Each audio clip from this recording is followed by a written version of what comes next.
We watched some stuff. We did. We watched 2 films by director Bong Joon-ho to talk about classism, because he does that. Yeah, he does a bunch of it. He was really good at it, too. Both movies were a very fun time. Yeah. Well, like, stressful but great kind of thing. And they're, like, very deliberate, on the nose in their own way, so that, like, he's not trying to be art house about them. Where it's just like, ooh, what am I saying to you? You have to be really deep.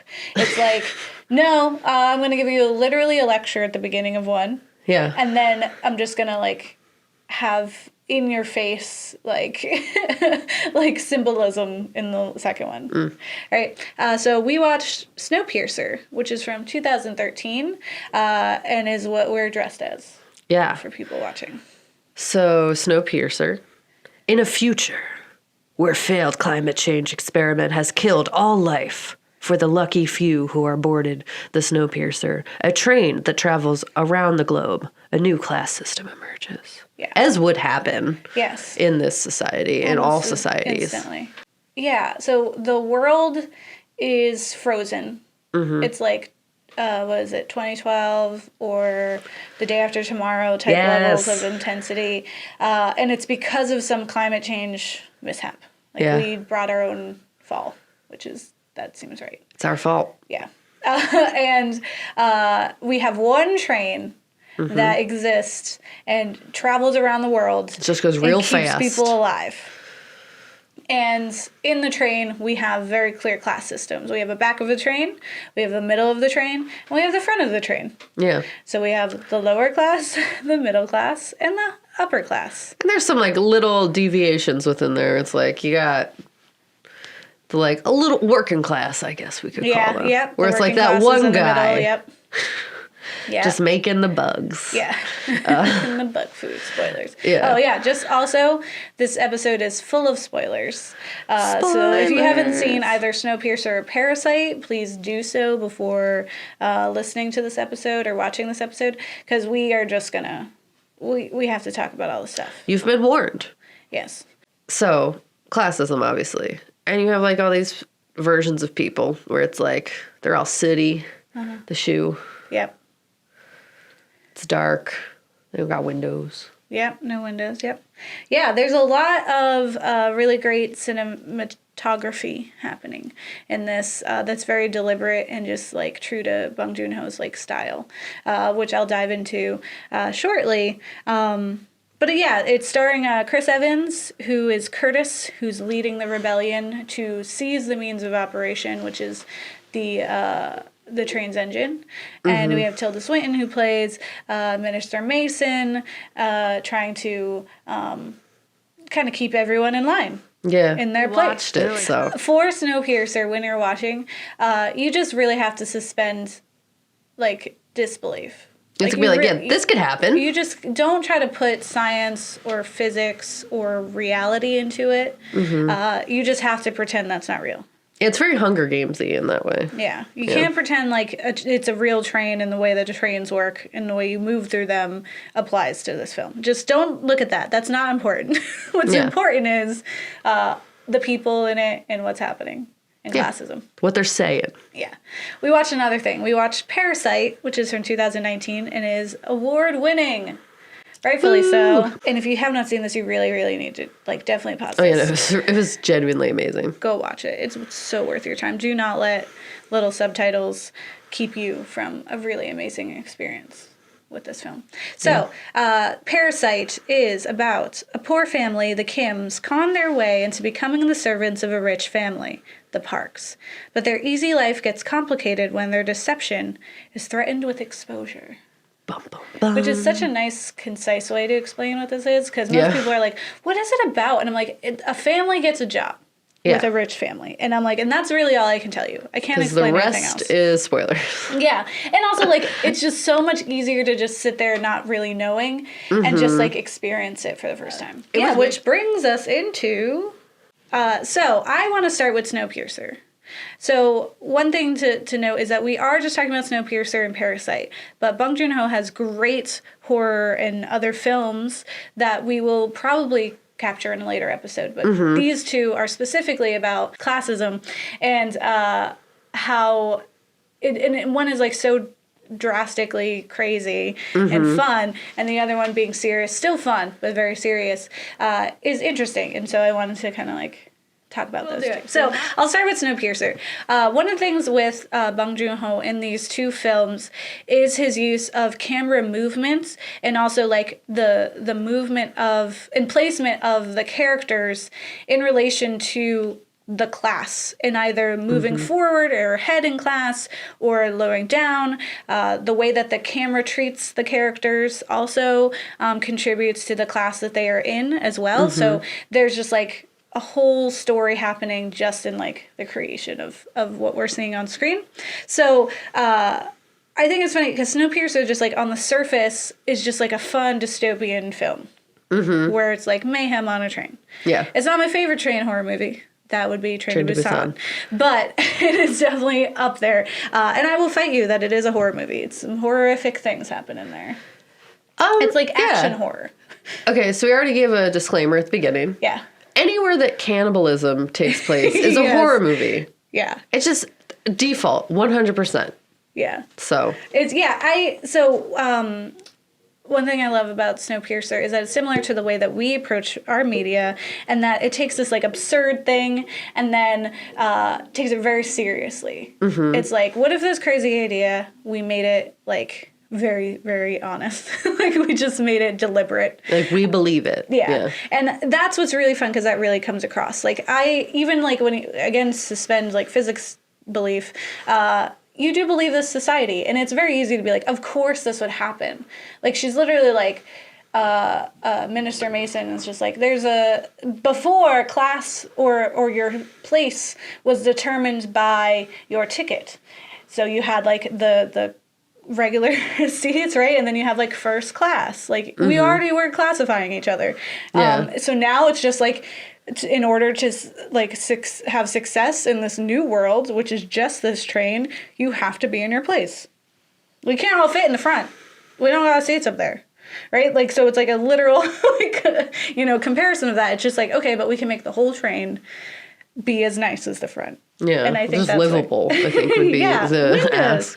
The fact that he made the train so that it would be like that, and he let those people on, already lets you know like something's up, right? Yeah.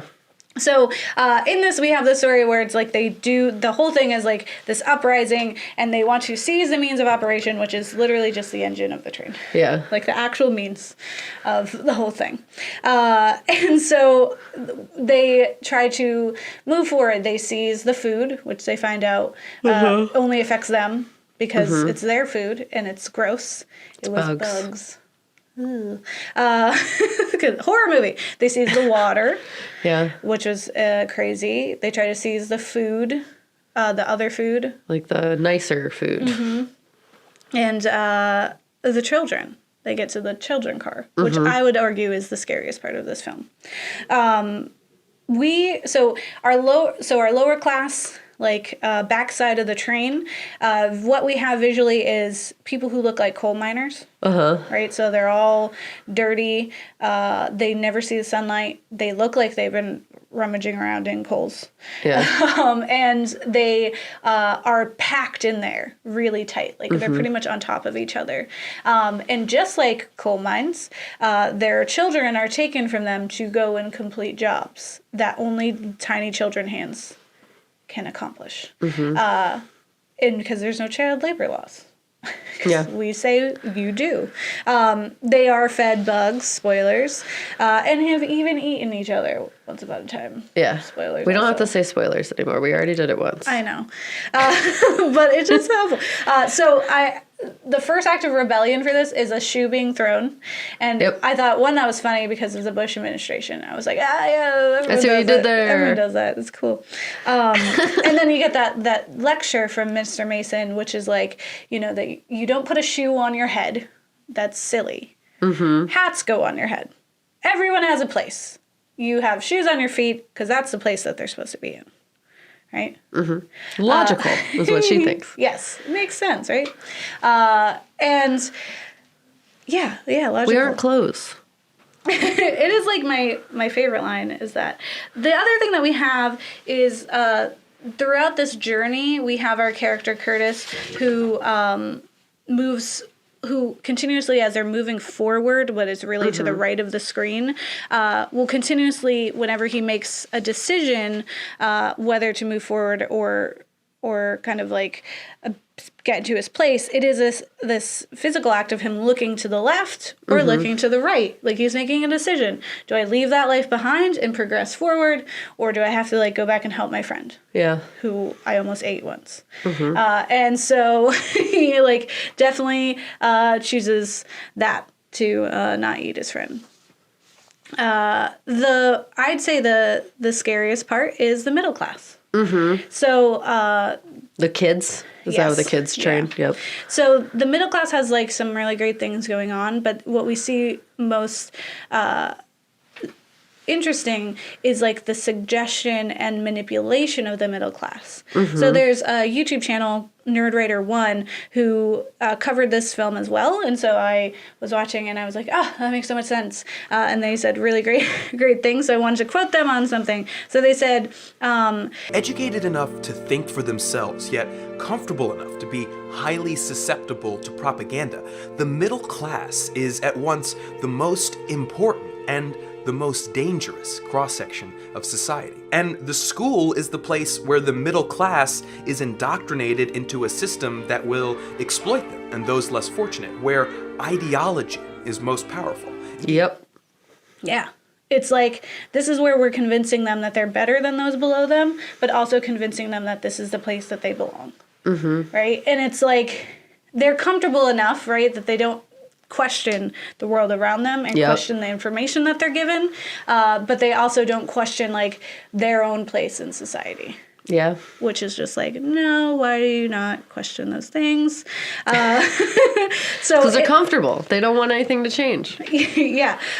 The other thing that Nerdwriter brought up that I thought was really great is that the true heroes of this story are Namgung and his daughter Jara, who are from the middle class. Like, they are middle class people. So they have seen the light before because they have windows, and have also seen the passing of the previous rebellions and have a knowledge of the world because they can see through the windows. And they just choose to actually look. And make a plan and pay attention. And they know that it's not just about the train, it is about the world outside, which is super interesting. Right? So the children's car. Why this is the scariest part is that it reminds me of The Wave, which is this experiment that happened, I believe, in California, where like a teacher was teaching about the Holocaust. Yeah. And a bunch of kids were like, I don't understand how people go along with that. And then he was like, well, you know, you never know until you're in it, right? Like, until you're kind of convinced that this is what reality is.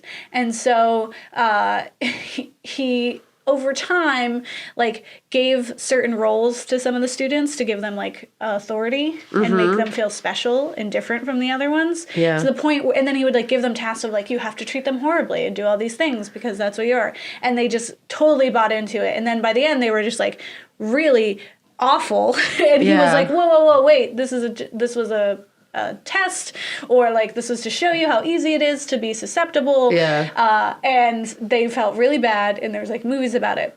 So I watched that in high school, but there was this other film that I watched, and I tried to Google it, could not find the name of it, but it was where as if Hitler had won. And so there's like a young class of students, so like maybe first grade. Okay. And they get a new teacher who is one of the Führer's best, and she comes in and is like telling them, and slowly over the course of this film, convincing them that they should, you know, bow to the Führer and that this is what's right. Yeah. And there's even like a kid whose parents are very clearly rebels who are most likely dead, like on the outside of this, or at least captured. And they're convincing him that what his parents believe is wrong. And it's just like one class, like it's one day of class. And by the end of it, the kids are like, you know, impacted. And the part that stuck out was there's this part where she's like, close your eyes, pray to God, and ask for candy. So they all do that. When they open their eyes, there's no candy. Yeah. So she says, all right, now close your eyes, pray to the Führer for candy. They do that. And she goes around and puts candy on their desk. Yeah. They open their eyes. There's candy there. Yeah. And she's like, the Fuhrer will deliver to you. Yeah. Right? And so it's just this idea of like, of brainwashing, I guess. Like, I'm going to put quotations in that because it's not real. But it's like conditioning and forcing you to believe. And even like 1984, like children were ratting out their parents. Yeah. So that was like a big thing too, is like kids can be used and are the best way to use, like manipulate. Well, because they just want to do what like they're being told is the right thing to do. They want to fit whoever they've like imprinted on's desires. Yeah. It's like you want them to be loud and punch kids in the face. If that's what you consider a good child, yeah, they'll probably do it because they want to be they want to make you proud. Yes. Yeah, They want and to do the right they thing. want to be what they think is the hero. Mm-hmm. And if society tells them the heroes rat out the rebellion, then you want to be that hero. Who does that? My least favorite part of this film is this kind of like reveal where Curtis tells this gruesome story of when the car, like when they first got on the train and they stopped feeding them. And it was a way to, isn't what we find out, is that it was a way to kind of downsize their population. Yeah, population control. And it was just that they all started eating each other. And he tells this whole story was like, ask me why I know babies taste the best. And he like says he tried to eat a baby and this man was like, eat my arm instead. And he was just like, you know who that man was. And the baby was my friend who I just let die back there. And I was the guy who tried to eat him. And you're like, what? And I get why it's there. And it is like, and I think like in the book, it's probably more impactful, right? But cinematically, I felt like it felt kind of flat because we have this film where we're progressing forward, right? Yeah. Or right. And we're going through doors and we're hitting bad guys and we're being tricked and we're doing this and that. And then we hit the last door and he can't get into it because he never had any intention of getting in there. He didn't want, like, Nam-goong did not want to get into the engine. He does not care for the engine. And so we stop and we just sit down and we cry. And then... Yo, I'm going to say something that's going to blow up your whole world, Gabe. Yeah. Are you ready for this? Yeah. So, in trauma, Yeah. they say if you're still in it, you're still going. Yeah. You don't feel it. That's why people who like are still in like societies adrenaline. taken by war and they're still in that Yeah. are like, why are Americans so soft? Yeah. It's because we haven't seen war in a very long time. We're sitting. We've stopped. Yeah. So now we can finally process all of the awful things that have happened that we have done. Yeah. So scientifically, it makes sense. So he's at the part where he stops. I get it. I just feel like it didn't do quite what I wanted it to do, like what I feel like it should have. Like, I feel like the whole time, this whole film, we've been moving forward, and all of the background and supporting narrative has been from, like, the outside. Like, it's, like, been, like, peripheral of, like... Also, here's what kids are being taught. Also, here's the history. Also, in, like, stories, but we're still moving. Like, we're still going. We're still, like, doing something, right? And so, with this is, like, we literally stopped. And then he's, like, crying. And then the other part of it is that, like, Wilford's lackey just, like, opens the door. So I was like, it's very nice of him that he was just chilling in his engine room, all fancy-like, and was just waiting for him to finish his story. Right? Yeah. Here, the cool part that I liked about this end is that we actually hear from Nam-goong, who reveals that he is a hero all along because he's not addicted to this substance. He's actually going to use it to blow up the part of the train so that they can leave. Yeah. Because he has seen the progress and believes that after 17 years, the Earth is just warm enough. It's still cold, but it's warm enough for survival. Yeah. Whereas the original 7, which are like the fabled people who tried to escape, were the ones who left, and it was still too cold. You know what this means? We need to make the upper people think that we are exactly what they think we are. Yeah. And then plan. And then explode and build. And take all the things that they would think they're going to help us get rid of the thing that they think we are. And then we end it all. We create a whole new system. Yeah. A better one. Yes. That's what I'm saying. We just need a new one. Yeah. Start fresh. Not genocide, but fresh. Just fresh start. Just start it over. Reset button. there's also like the I did really love the reveal at the end where Curtis is confronted with the fact that he has been chosen to continue on the tradition, that like he has tried to fight against this system and now he is being asked to perpetuate that same system. Like he is being handed the American dream as a way of like distracting him from the horrible things, right? Like it's like, this is what you earned from getting all the way up here on the train. And also, don't you understand that it is necessary to keep the people down? Look at all the people who died because you tried to do something else. And it's like, and I just enjoyed that wasn't really the answer. The answer was like dismantling the system completely and doing something else. I 100% agree with that. Like, I mean, a lot of people did have to die. In this scenario. But that happens a lot when you have rebellions and war. But yeah, I did like that ending where he's just like, what? But all in all, it was a fun film. It was a good time. Yeah. But now I'll get into Parasite. Parasite. It was scary. Great. So many words to say about Parasite, guys. Say them. Get them out. So it's, first off, incredibly worthy of all the awards. Oh, 100%. And when I first watched it, my friend was like, did you like it? Like immediately after. And I was like, I need to just like digest what I just saw.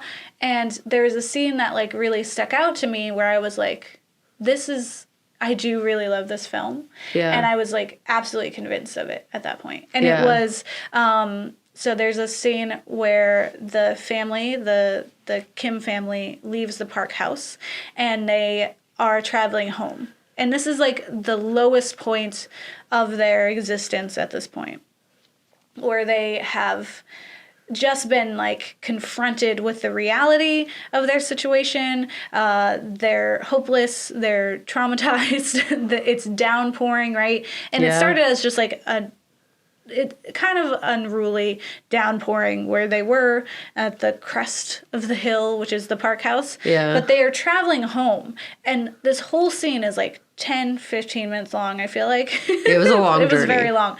And they're like walking, and so there's like this scene where it's kind of like this very, very wide shot of them kind of like platformer game style where they're walking across the screen and they're walking down and we see them like kind of just trickling down and then they're like walking down these steps and then they're walking down this like tunnel and then they're walking down these steps and like, but it's all different kinds of steps. Like it's not like the same ones and it's a different direction each time, but they're always going down. And then as they're getting down, the rain is getting worse. And there's a part where the sun like stops and he can see the flooding waters like going by his feet, and then they look down and it's all like sewage water because of the flooding in this area because his family lives in a sub-basement.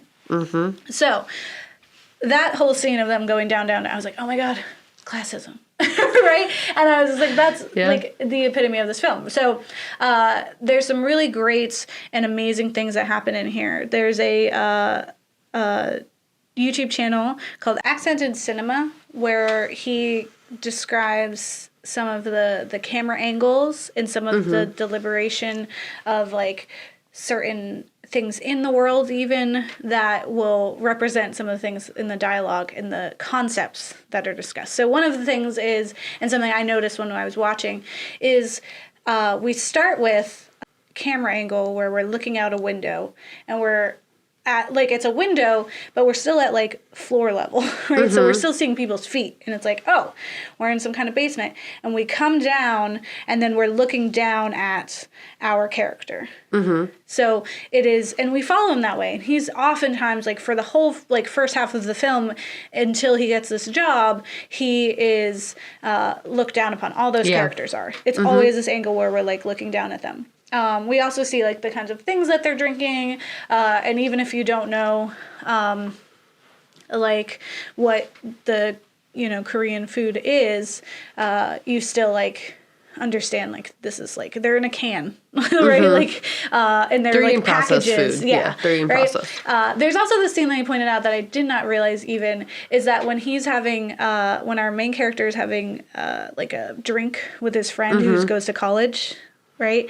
There's like, they're sitting at the same table, but his friend is higher up on the street that's angled higher, and he's lower than him. Yeah. Even for that. Like, this little thing that you probably didn't even notice. Yeah. And he was so deliberate They're very about. intentional. And that's what we say. If you do it with purpose. Yeah. Do everything with purpose, right? Yeah, it's pretty crazy. I thought what was even better was at the end, we have this like fantasy ending, and then we have the reality. Because the fantasy ending will leave you really, like, at first you're like, there's no way. Yeah, like, ew. If this is all it takes, then what are you really saying? Yeah. And then you realize, like, oh, no, it's cool. So, like, the whole point is that he's, like, forming a plan, but it's the same way that they've always been making plans. Yeah. And that he's still in the same place, because we have the same scene where it's darker now, but it's the same window. We're looking out, and then we come down. And this time we're looking at him dead on. Yeah. But the idea is that we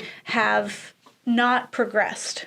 That this family, despite all of the horrible things that have occurred, and even some wonderful things that have occurred in this film, are still in the same place that they always have been. Yeah. No matter what. And it really, like, just stuck with me. Because it's just, like, a whole time. There's, like, the scene where they come back to their house, and it's flooded, and the sister, Jessica, is what her name is, to the Park family, is sitting on the toilet as it's, like, spurting out sewage, which apparently is based on real life. And at the same time that's happening, we cut to the Parks house, and in the basement there, the woman, Moon Guang, I believe, is vomiting into the toilet. Yeah. Like, parallel, because she has a concussion, because the not so nice mom, if only she were rich, she would be nicer, kicked her down the stairs. So there's, like, that parallel, right? And it's still a nicer basement than their basement. Yeah. Because it's at that house. Yes. Yeah. There's, like, this conversation between Mr. Kim and Moon Guang's husband, who I can't remember his name, but he asks him, like, why would you live down here? Like, why do you live down here? And he says, plenty of people live in basements, especially if you count semi-basements, right? And actually, sub-basement. Sub-basements. But there's, like, this whole conversation, and he, like, totally, Mr. Kim just, like, kind of blows that off, right? But he lives in a sub-basement, right? Yeah, he's, like, still like, I'm better than you, so... But the man says, I feel like I've lived here my whole life. I feel like I've even been married here.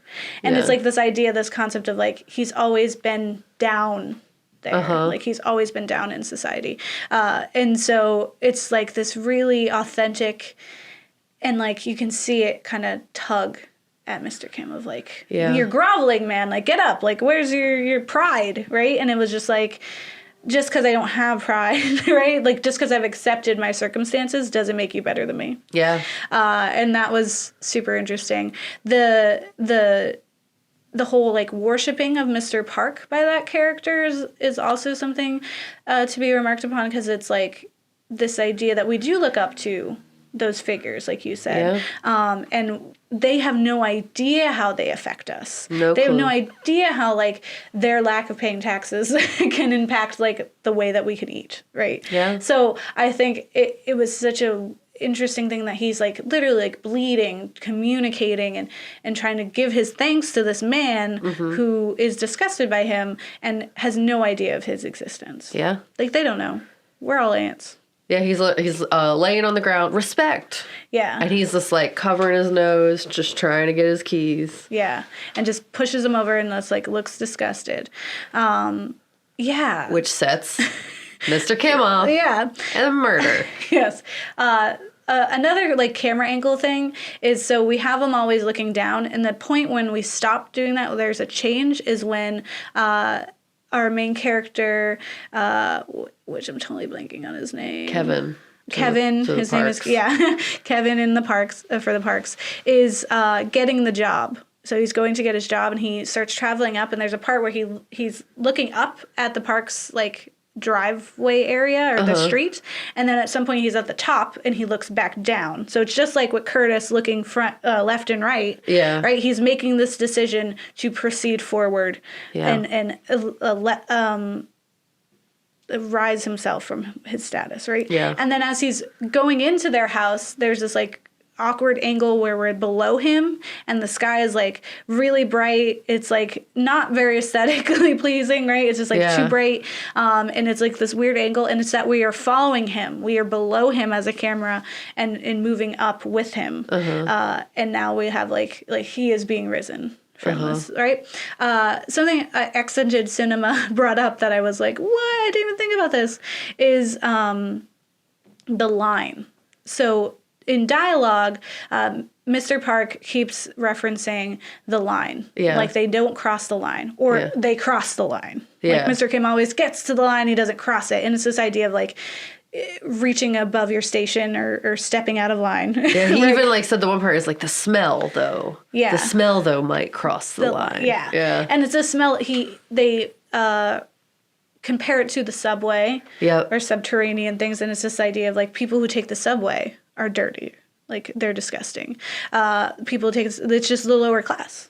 Just like, and Jessica even says that. She says it doesn't matter if we change our detergent and if we change like our clothes, like we still live here, and so we will still always smell like this. Yeah. So we have to change the way that we live in order to no longer be smelt that way, right? Yeah. But the line is also shown visually. There's a scene where Kevin is trying to get the job and they go to wake up the missus. He's on one side of the glass from inside the house, and there's a line in the glass. So he's to the left of it. And then outside, we have a scene where it's Moon Gwang who is going to wake up Mrs. Park, and she is still on the left side of the glass, and Mrs. Park is on the right side of the glass. And then at one point, she like reaches out to like clap her hands so that she'll wake up, but she immediately retracts them and then like puts herself back in her space in the left side. Yeah, because she like cannot cross that line. And then later in that scene, we have Kevin going upstairs to see their daughter to tutor her. And she walks up the stairs first, Mrs. Park, and there's a line in the hallway. And when he follows her up, he promptly crosses to the other side of the hallway to stay on the other side of the line. Yeah. And I was like, I didn't even think about that. And it's all over. There's more than just that. But that one, I was like, that's really cool. Thank you, Accented Cinema, for bringing that to light, because I was like, what? Yeah, and it's like, after you said that, I like went back and thought about it. I was like, yeah, that does happen. Like, the time. Yeah, that's it's crazy. So awesome. Yeah, there's like quite a lot that Accented Cinema references, and if you really like Snowpiercer, even doing Nerdwriter 1, because it's pretty interesting, like the way that colors are worked with there, because it's very bright. I didn't even mention in Snowpiercer, the front half of the train, like the higher class, they also didn't have windows, and they were all just like hedonistic, like with like drugs indulging any thing that they wanted, they had. Yeah, they had an exorbitant amount, and they weren't living, they weren't contributing at all. And they were just as manipulated as the back half of the train.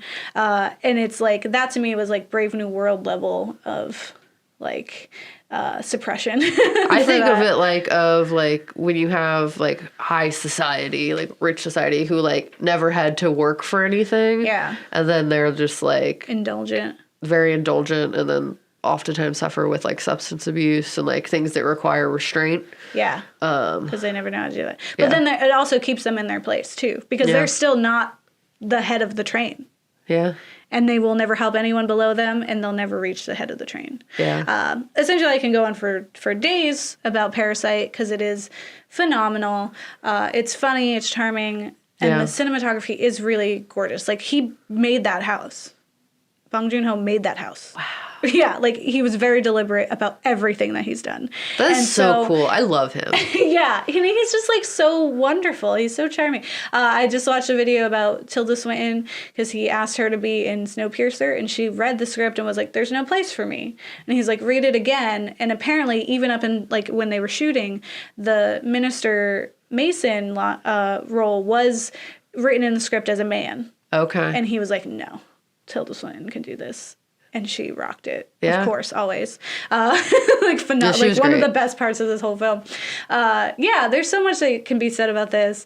I just hope you guys watch it. Please do. It's really good. Highly recommend. Yeah. And if you just want, star like, of approval. Yeah, if you want, like, to be hit upside the head with analogies and symbolism. Shoes and hats and all of that, then, the lines. then watch it because Cross the line, y'all. Yeah. Go see these films. It's so good. It's so good about class. This is like the epitome of what we're saying of like your media analysis classes is like you don't even really have, you could have them off, but you are still learning something.